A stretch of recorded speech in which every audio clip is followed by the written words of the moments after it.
ये वीडियो देखने के बाद YouTube इसको बैन कर सकता है, क्योंकि जो मैं आपको बताने वाला हूं वो कोई न्यूज़ चैनल नहीं बताएगा।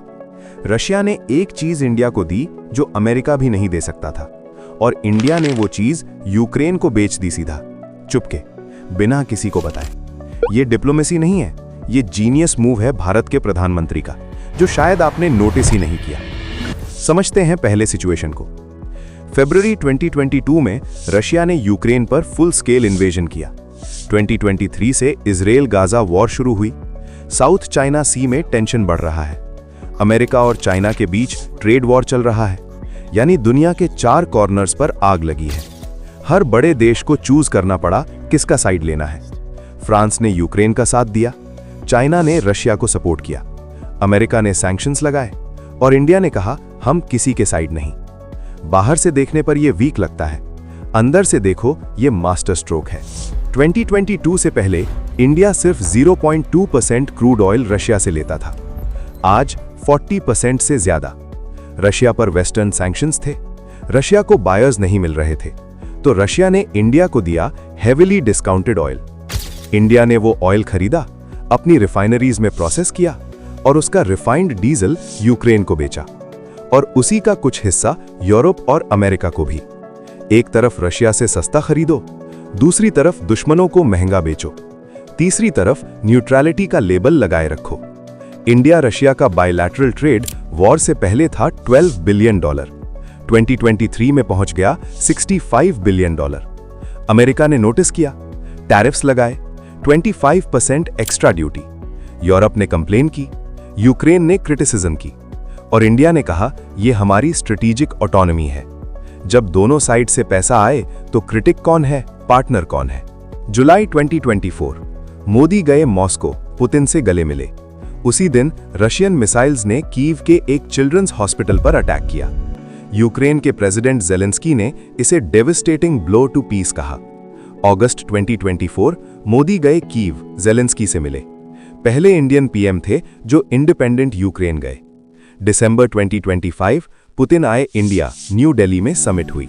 28 अग्रीमेंट साइन हुए, फाइटर जेट से लेकर पेमेंट सिस्टम्स तक।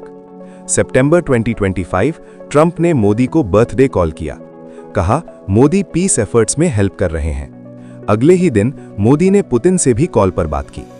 यह है इंडिया का मल्टी अलाइनमेंट। कोल्ड वॉर में इंडिया नॉन अलाइंड था, किसी के साथ नहीं। आज इंडिया मल्टी अलाइंड है, सबके साथ। रशिया कहता है इंडिया हमारा दोस्त है, अमेरिका कहता है इंडिया हमारा स्ट्रेटेजिक पार्टनर है, यूक्रेन कहता है इंडिया मीडिएटर बन सकता है। तीनों सच हैं और तीनों इंडिया के लिए फायदेमंद हैं। अब आते हैं उस पार्ट पर जो बहुत कम लोग डिस्कस करते हैं। जब दुनिया में वॉर्स होती हैं तो वेपन्स की डिमांड बढ़ती है। हर देश अपनी आर्मी को अपग्रेड करना चाहता है। ये इंडिया के लिए एक मैसिव इकोनॉमिक अपॉर्चुनिटी है। 2014 में इंडिया का डिफेंस एक्सपोर्ट था लगभग 940 करोड़ रुपीस। 2024-25 में 23,622 करोड़ रुपीस, यानी 25 टाइम्स ग्रोथ एक दशक में। इंडिया अब 100 से ज्यादा देशों को डिफेंस इक्विपमेंट एक्सपोर्ट करता है। अमेरिका, फ्रांस, आर्मीनिया, फिलीपींस सब इंडियन वेपन्स खरीद रहे हैं। डिफेंस बजट 2014 में था 2.53 लाख करोड़, 2025-26 में 6.81 लाख करोड़। LCH प्रचंड helicopter, 65% Indian components. BrahMos missile, दुनिया की सबसे तेज क्रूज मिसाइल। तेजस फाइटर जेट, इंडिया में बना, विदेश में बिका।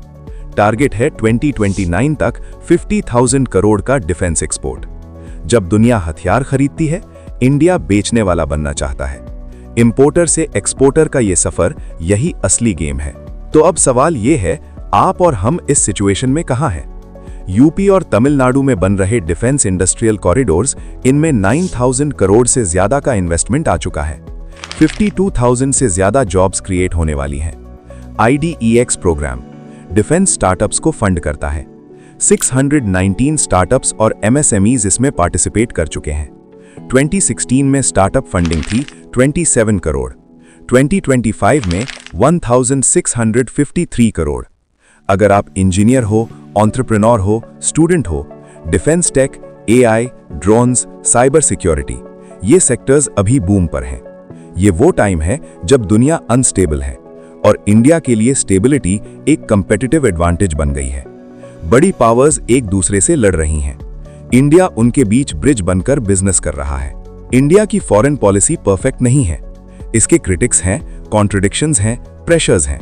लेकिन एक बात क्लियर है, जब दुनिया दो साइड्स में बढ़ जाती है तो जो बीच में खड़ा होता है वो अक्सर सबसे ज्यादा अर्न करता है। रशिया यूक्रेन वॉर इंडिया के लिए एक लेसन है, इजराइल गाजा एक लेसन है। हर ग्लोबल कॉन्फ्लिक्ट इंडिया को रिमाइंड करता है, आत्मनिर्भर बनो, किसी पर डिपेंड मत रहो, और जब बाकी सब फाइट कर रहे हों तब चुपचाप अपनी पोजीशन स्ट्रांग करो। यही है इंडिया की स्ट्रैटेजी, यही है मोदी गवर्नमेंट का गेम, और यही है 21st सेंचुरी की असली डिप्लोमेसी। अगर ये वीडियो इंफॉर्मेटिव लगी, लाइक करो, शेयर करो और कमेंट करो, आपको क्या लगता है, इंडिया की ये स्ट्रैटेजी सही है या गलत।